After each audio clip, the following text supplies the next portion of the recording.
Hello there. I just want to make a quick video. I won't keep it for long. But as the title suggests, I had made a video going on and on and on about how electricity neutralizes poison. But you'd be surprised how many people have never heard of this. I never even heard of this until like a couple years ago. But I got a citation clip here I'll play. And yeah, the idea that mild electric shock can neutralize any kind of poison pretty much, poison bite, poison critter within the first hour if it's administered to the wound. And why would the medical community be trying to cover that up? My theory is that in the future they might use some kind of bioweapon against us that relies on venom, and without this knowledge you couldn't fight back. But just to make a long story short, because the proof is in the pudding and that's what citations are all about, I'll just play this clip and let you decide on your own. There's no question there's a lot of poisonous snakes. And what about mosquitoes? You know, didn't they bite Adam and Eve? Wouldn't that be painful? Wasn't there pain in the Garden of Eden? You know, what about poisonous spiders, etc.? Fair, honest, legitimate questions. Well, if you get this article from JARS, Jungle Aviation and Radio Service, you'll see where they talk about using electricity to treat snake bites.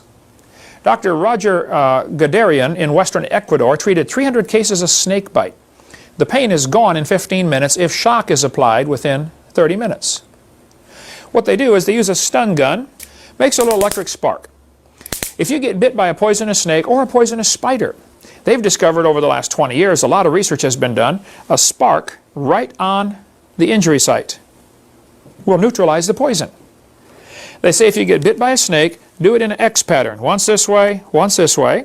If it's been more than 30 minutes, tie an electrode to hook a wire to one of these and make a long wire and go around the other side. So the spark has to go through the limb.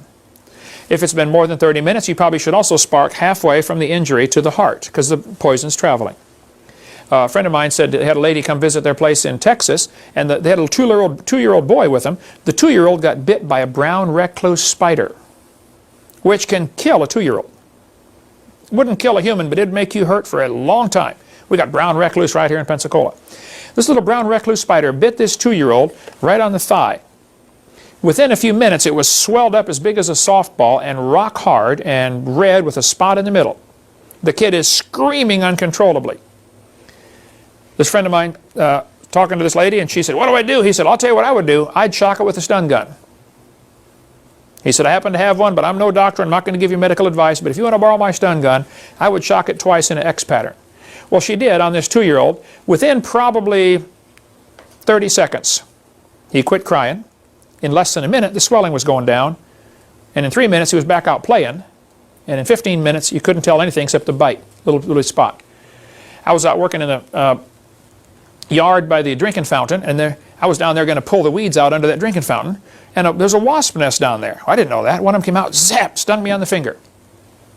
So I went right upstairs to the Van de Graaff generator, 500,000 volt, make your hair stand up generator, flipped the switch, zap, zap, zap.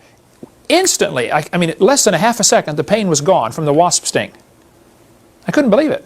Just bam, gone. Just that quick, just electric spark. If you're, people that work in jungles, they're saying, look, get a spark. I mean, if you got to go to find an engine with a spark plug, pull the wire off, spark it, chainsaw, lawnmower, do something, but spark it right away. There seems to be really therapy in high voltage treatment of spider bites. There's been articles since 1991, a lot of research done on this. So why did God make poisonous snakes? I don't think they were poisonous in the original creation.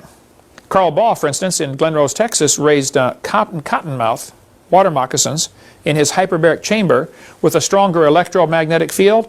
After 2 weeks of being in strong magnetic field, the snakes were not poisonous. The poison was not harmful.